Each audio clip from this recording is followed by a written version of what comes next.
जारका को एनएसी मान्यता दाबी करी धर्मशाला बीजेडी पक्षरु जारका फ्लाईओवर ब्रिज तले गणधारणा।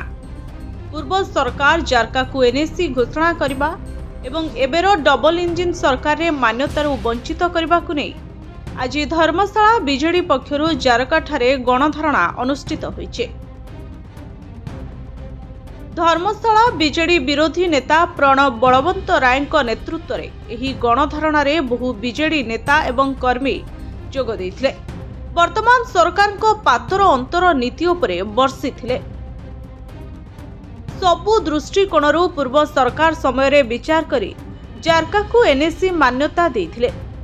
मात्र ए सरकार बदलिबा परे बीजेपी सरकार जो नुआ 12टी एनएसी घोषणा करिसेंती सेथिरे जारकार स्थान नहीं। सरकार को जारका प्रति वैमातृक मनोभाव प्रतिवाद रे आज धर्मशाला बीजेडी पक्षरु अनेक वरिष्ठ नेता और बीजेडी आग धाड़ीर कर्मी माने उपस्थित रही एही गणधारणा रे सामिल थिले।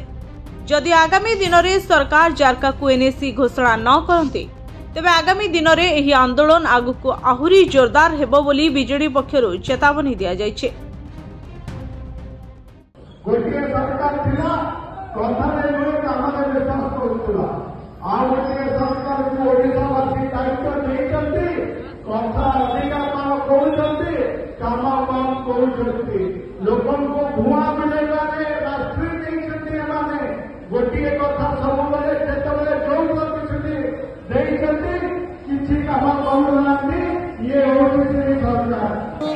पूर्वतन मुख्यमंत्री नवीन पटनायक जारका को एनएसी मान्यता देइथिले, किंतु दुख एवं परितापर विषय है कि केंद्र एवं राज्य सरकार जो डबल इंजिन सरकार चली बीजेपी सरकार वर्तमान ताकू हम एनएसी तालिकार बाद देइछन्ती। तेणु से प्रतिवाद में आज विजु जनता दल धर्मशाला तरफ ये प्रतिवाद सभार आयोजन करा जायतिला। धर्मशाला अंचल किसी आलोचना होउची जारका जदि एनएसी मान्यता करा जाय आदरे गरीब श्रेणी लोक माने कि असुविधार सम्मुखीन हेबे किछि असुविधार सम्मुखीन होबार नाही। एनएसी मान्यता देले निश्चित भाव में डेवलपमेंट हम एवं प्रत्येक गाँ प्रत्येक ये अंचल डेवलपमेंट हम विकास हम।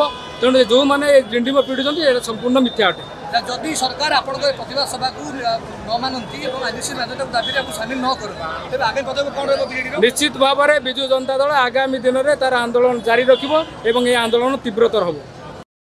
जाजपुर सुभाष खुंटिया रिपोर्ट एसटीटीवी ओडिया।